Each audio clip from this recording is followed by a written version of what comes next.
तो आज की इस वीडियो के अंदर हम ओरिजिनल सिन कॉमिक सीरीज की स्टोरी का एक्सप्लेन करेंगे। ये वीडियो इस कॉमिक सीरीज का थर्ड पार्ट है और इसीलिए इसके अंदर सेकंड पार्ट के आगे की स्टोरी है। तो इसीलिए अगर आपने अभी तक इसके पिछले पार्ट्स को नहीं देखा है तो पहले आप हमारे चैनल में जाकर इस कॉमिक सीरीज के पिछले दोनों पार्ट्स को देख लीजिए और फिर जाकर आप इस वीडियो को देखिए ताकि आपको इस कॉमिक सीरीज की अब तक की स्टोरी बिल्कुल अच्छे से समझ में आ जाए। लेकिन अगर आपने पहले ही इसके दोनों पार्ट्स को देखा हुआ है तब तो आप बिना किसी दिक्कत के इस वीडियो को कंटिन्यू कर सकते हैं। तो अगर आप चैनल पर नए हैं तो चैनल को सब्सक्राइब जरूर कर लीजिए और सब्सक्राइब बटन के बगल के बेल आइकन को भी ऑल पर सेट कर लीजिए। इससे होगा ये कि जब भी हम कोई नई वीडियो अपलोड करेंगे तो आप तक उस वीडियो को नोटिफिकेशन सबसे पहले जाएगा और आप सबसे पहले उस वीडियो को देखकर एंजॉय कर पाएंगे। बाकी इसके साथ ही अगर आप सभी को हमारी ये वीडियो पसंद आती है तो आप इस वीडियो को लाइक भी जरूर करिए और वीडियो को लाइक करने के साथ साथ आप वीडियो के ऊपर कमेंट भी करिए। तो फिर आइए अब हम बिना किसी देरी के आज की इस कमाल की वीडियो को स्टार्ट करते हैं और जानते हैं ओरिजिनल सिन कॉमिक सीरीज के थर्ड पार्ट को।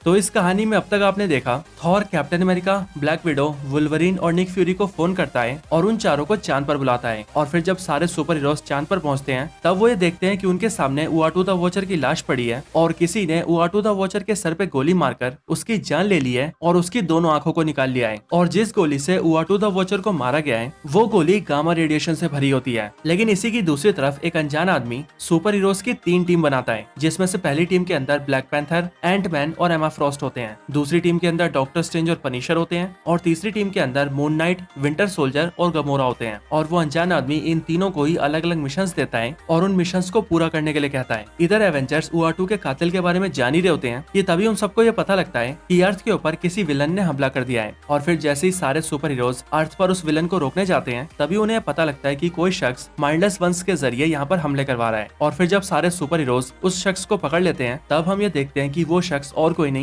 बल्कि मार्वल का एक विलन मिस्टर ऑर्ब होता है और उसी मिस्टर ऑर्ब के हाथों में होता है उआटू द वॉचर की एक आंख। अब आगे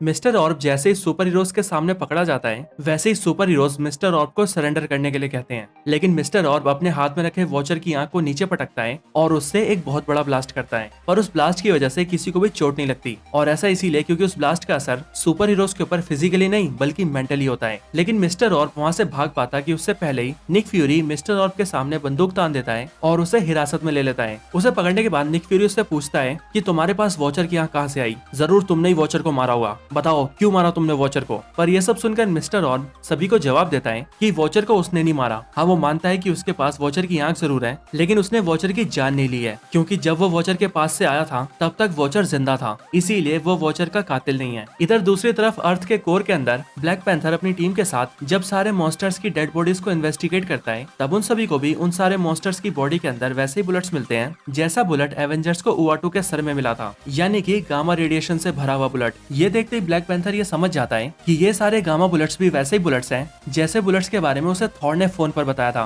क्योंकि थॉर ने भी फोन पर उससे यही कहा था कि उन्हें वॉचर के अंदर भी ऐसे ही बुलेट्स मिले हैं। और इसीलिए ये सब जानकर ब्लैक पैंथर अब समझ चुका था कि जिस भी आदमी ने वॉचर को मारा है उसी ने इन सारे मॉन्स्टर्स को भी मारा है। इसके बाद हम सभी दूसरी टीम को देखते हैं, यानी कि डॉक्टर स्ट्रेंज और पनिशर की टीम, जो कि इस टाइम पर एक दूसरे डायमेंशन के अंदर थे और वहाँ पर भी उन्हें बहुत बड़े बड़े मॉन्स्टर्स मिले थे पर वो सभी भी मरे हुए थे। और इन सब की बॉडीज को देखने के बाद डॉक्टर स्ट्रेंज और पनिशर को भी इनकी बॉडी के अंदर से वही बुलेट्स मिलते हैं जैसे बुलेट्स ब्लैक पैंथर को मिले थे, यानी कि गामा रेडिएशन वाले बुलेट्स। यहाँ पर पनिशर डॉक्टर स्ट्रेंज से कहता है कि इन सारे मॉन्स्टर्स को बहुत दूर से गोली मारी गई है और मैं ये समझ सकता हूँ क्योंकि मैं खुद भी पूरे यूनिवर्स के सबसे बेहतरीन निशानेबाज में से एक हूँ। ये कहने के बाद पनिशर डॉक्टर स्ट्रेंज को बताता है कि पूरे यूनिवर्स में सिर्फ 10 ही ऐसे लोग हैं जो कि ऐसा निशाना लगा सकते हैं। और फिर पनिशर एक एक करके उन सब के नाम डॉक्टर स्ट्रेंज को बताता है। हालांकि ये नाम हमें तो नहीं बताए जाते, लेकिन जैसे ही डॉक्टर स्ट्रेंज ये सारे नाम सुनते हैं वैसे ही वो ये समझ जाते हैं कि इन सारे मॉन्स्टर्स को किसने मारा है। इसके बाद हम सभी तीसरी टीम को देखते हैं, यानी कि मून नाइट, बकी और गमोरा की टीम, जो कि इस टाइम पर स्पेस में होती है और वो सभी अपने स्पेसशिप के जरिए कहीं पर जा रहे होते हैं। इधर एवेंजर्स टावर के अंदर हम ये देखते हैं कि सारे एवेंजर्स मिस्टर ऑर्ब को पकड़कर उसे एवेंजर्स टावर के एक सेल के अंदर बंद कर देते हैं और उन सब में से निक फ्यूरी वॉचर की एक आंख को अपने पास रख लेता है और उस आंख को देखते हुए ये सोचने लगता है कि आखिरकार ये सब कैसे हुआ है। इसके बाद स्पेस के अंदर बकी, मून नाइट और गमोरा की टीम अपने स्पेसशिप के जरिए एक अनजान से प्लेनेट पर पहुंच जाते हैं। पर वहां जाकर भी वो देखते हैं कि उस प्लेनेट के जमीन के अंदर काफी बड़े बड़े गामा रेडिएशन वाले बुलेट्स थे। वो सब ये सोचते हैं कि इस प्लेनेट के ऊपर कोई ऐसी बुलेट्स को क्यों मारेगा। लेकिन फिर इस मामले को अच्छे से जानने के लिए बकी एक कैमरे को निकालता है और उसे हवा में दूर तक फेंकता है, ताकि वो कैमरा आसपास की सारी चीजों को कैप्चर कर ले और फिर उन्हें पता लग सके कि आखिर यहाँ पर हुआ क्या है। लेकिन फिर जैसे ही बकी अपने कैमरे की फुटेज को देखता है, वैसे ही वो देखकर उसकी पूरी टीम समझ जाती है कि वो प्लेनेट कोई आम प्लेनेट नहीं बल्कि ईगो की तरह ही एक लिविंग प्लेनेट है, और इसीलिए किसी ने इस लिविंग प्लेनेट के ऊपर गोलियां मारकर उसे जान से मार दिया है। पर ये सब देखने के बाद बकी को काफी ज्यादा गुस्सा आ जाता है और वो ये भी समझ जाता है कि इसके पीछे किसका हाथ है। इसके बाद ही बकी अपने स्पेसशिप को ब्लास्ट कर देता है और अपने दोनों साथियों के ऊपर हमला कर देता है, और फिर बकी खुद वहां से गायब हो जाता है और चुपके से सीधा एवेंजर्स टावर के अंदर निक फ्यूरी के सामने पहुंच जाता है। इधर एवेंजर्स टावर के अंदर निक फ्यूरी वॉचर की एक आंख को अपने दोनों हाथ से पकड़कर बैठा होता है। लेकिन फिर तभी उसके पास बकी यानी कि विंटर सोल्जर आता है और वो वहां कर निक फ्यूरी को गोली मार के जान से मार देता है, और फिर उसको मारने के बाद वो निक फ्यूरी की गर्दन काट देता है और निक फ्यूरी की गर्दन और वॉचर की आंख को लेकर वो वहां से निकल जाता है। इधर दूसरी डायमेंशन के अंदर डॉक्टर स्ट्रेंज ने जैसे ही पनिशर के मुंह से सभी का नाम सुना था, वैसे ही वो ये समझ चुके थे कि ये सब कौन कर रहा है, और फिर इसीलिए डॉक्टर स्ट्रेंज अपने मैजिक को यूज करते हैं और उस आदमी का लोकेशन पता करते हैं, और फिर वो पनिशर से कहते हैं चलो यहाँ से, अब मुझे पता है कि हमें कहाँ जाना है। और फिर ये बोलने के साथ ही वो पनिशर को वहाँ से लेकर निकल जाते हैं। इधर अर्थ के कोर के अंदर ब्लैक पैंथर भी अपनी वकांडन टेक्नोलॉजी को यूज करके काफी टाइम से उस अनजान आदमी के कॉल को ट्रेस कर रहा था, और फाइनली अब ब्लैक पैंथर को ये पता लग चुका था कि जिस अनजान आदमी ने उन सभी को ये मिशन दिया है वो इस टाइम पर कहाँ पर है। और फिर ये पता लगने के साथ ही ब्लैक पैंथर अपनी टीम के साथ मिलकर वो अपने शिप में बैठ जाता है और सीधा अपने शिप को लेकर स्पेस की ओर निकल जाता है। इधर एवेंजर्स टावर के अंदर निक फ्यूरी की लाश के पास डॉक्टर स्ट्रेंज पनिशर को लेकर आते हैं, लेकिन वहां पर आते ही वो लोग देखते हैं कि किसी ने निक फ्यूरी को जान से मार दिया है। लेकिन फिर उसी टाइम पर उनके पीछे ही हल्क और वुल्वरीन भी वहां पर आ जाते हैं, और डॉक्टर स्ट्रेंज और पनिशर के सामने निक फ्यूरी को मरा हुआ देखकर वो दोनों ये सोचते हैं कि निक फ्यूरी को इन दोनों ने ही मारा है, और फिर इसीलिए वो उन दोनों के ऊपर हमला कर देते हैं। लेकिन डॉक्टर स्ट्रेंज अपने मैजिक का यूज करके वुल्वरीन को बांध देते हैं और पनिशर अपनी पावरफुल गन का यूज करके हल्क को वहां से बाहर फेंक देता है। इसके बाद ही डॉक्टर स्ट्रेंज अपने मैजिक को यूज करके आसपास की चीजों का पता लगाते हैं, और फिर ऐसा करते हुए उन्हें पता लगता है कि उनके आसपास ही एक अनजान शख्स है जिसका नाम मिस्टर ऑर्ब है। मिस्टर ऑर्ब के पास जाकर वो दोनों से पकड़ लेते हैं, और फिर मिस्टर ऑर्ब के सामने आकर पनिशर अपनी गन उठाकर मिस्टर ऑर्ब के सामने लगा देता है, और फिर डॉक्टर स्ट्रेंज उससे कहते हैं कि तुम्हें अब हमारे साथ चलना होगा। और फिर डॉक्टर स्ट्रेंज पनिशर और मिस्टर ऑर्ब को लेकर सीधा कहीं पर टेलीपोर्ट हो जाते हैं। इधर ब्लैक पैंथर अपनी टीम को लेकर सीधा एक स्पेस स्टेशन में पहुंचता है, और वहां पहुंचते ही वो अपनी टीम से कहता है कि हमें जिसने कॉल किया था उसकी लोकेशन यहीं से आई है, और इसका यही मतलब है कि जिसने हमें मिशन दिया है वो इस टाइम पर यहीं बैठा है। और फिर ये बोलते ही ब्लैक पैंथर अपनी टीम के साथ अंदर आता है, लेकिन अंदर आते ही वो देखता है कि वहां पर उसके सामने डॉक्टर स्ट्रेंज और पनिशर होते हैं, जिनके साथ ही वहां खड़ा होता है मिस्टर ऑर्ब। अपने सामने ब्लैक पैंथर की टीम को देखकर पनिशर अपनी गन उठा लेता है, लेकिन ब्लैक पैंथर डॉक्टर स्ट्रेंज और पनिशर से कहता है कि क्या तुम्हारे पीछे जो आदमी खड़ा है उसी ने वॉचर को मारा है, मुझे बताओ, मुझे जानना है। लेकिन डॉक्टर स्ट्रेंज और पनिशर को जवाब देते कि उससे पहले ही वहां पर उनके सामने बकी आता है, और सभी ये देखते हैं कि बकी के एक हाथ में वॉचर की आंख होती है और दूसरे हाथ में निक फ्यूरी की गर्दन। बकी को देखते ही वो सभी उससे पूछते हैं कि आखिर ये सब क्या है और तुम्हारे हाथ में निक फ्यूरी की गर्दन कैसे आई। और ये सब सुनते ही बकी उन सबको बताता है कि निक फ्यूरी को उसने ही मारा है। लेकिन फिर वो आगे कुछ बोल पाता कि उससे पहले ही वहाँ पर मून नाइट और गमोरा आ जाते हैं, और वहाँ आते ही गमोरा अपनी तलवार निकालकर बकी के ऊपर वार कर देती है।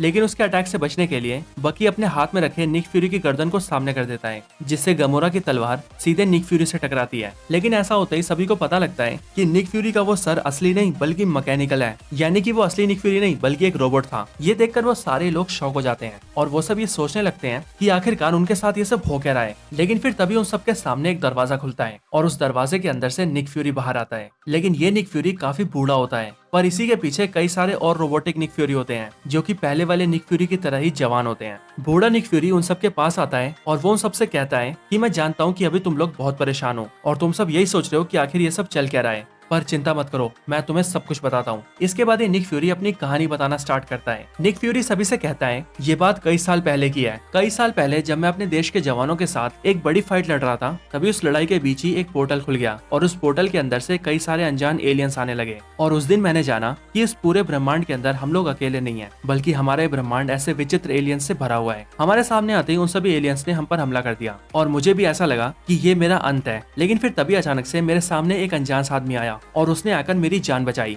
उस आदमी ने सारे एलियंस को मार डाला और इस तरह से हमने वो जंग जीत ली। लेकिन उस लड़ाई की वजह से वो अनजान आदमी घायल हो गया और इतनी चोटों की वजह से उसकी जान चली गई। लेकिन तब उसे देखकर मुझे पता लगा कि उसने जो सूट पहना है वो बहुत ही एडवांस सूट है और इसीलिए वो आदमी कोई मामूली आदमी नहीं है। लेकिन उसी टाइम पर मेरे सामने मेरा दोस्त हावर्ड स्टार्क आया। हाँ, वही टोनी स्टार्क का पिता। हावर्ड अपनी फ्लाइंग कार के अंदर बिठाकर मुझे एक सीक्रेट बेस के अंदर ले गया और उस बेस के अंदर पहुंचकर मैंने जाना कि वो जगह एक बहुत ही हाईटेक बेस है। हावर्ड ने मुझे बताया कि इस बेस के अंदर जितनी भी टेक्नोलॉजीज है वो हम ह्यूमंस के मुकाबले बहुत ज्यादा एडवांस है और ऐसा इसीलिए क्योंकि ये सारी टेक्नोलॉजी एलियन टेक्नोलॉजी है। और जिस इंसान ने मेरी मदद करते हुए अपनी जान गंवा दी उसका नाम वुड्रो मैकॉर्ड है। हावर्ड ने मुझे बताया कि ये सीक्रेट बेस है और इस एडवांस बेस के बारे में किसी भी देश की कोई सरकार नहीं जानती। और मैकॉर्ड जो कि इस बेस में रहा करता था वो हमारे पूरे अर्थ प्लेनेट का प्रोटेक्टर था और इसीलिए वो अर्थ पर आने वाले सभी खतरों का मुकाबला करता था और उन सबको मारकर अर्थ को बचाए रखता था। बस यूं समझ लो कि अगर वो ना होता तो कोई भी एलियन शक्ति कब का हमारे प्लेनेट को मिटा देती। इसके बाद हावर्ड स्टार्क ने मुझसे कहा कि अब मैकॉर्ड के मरने की वजह से अर्थ के पास कोई भी प्रोटेक्टर नहीं है और दुनिया एक बार फिर से खतरे में पड़ चुकी है और इसीलिए मुझे मैकॉर्ड की जगह लेनी होगी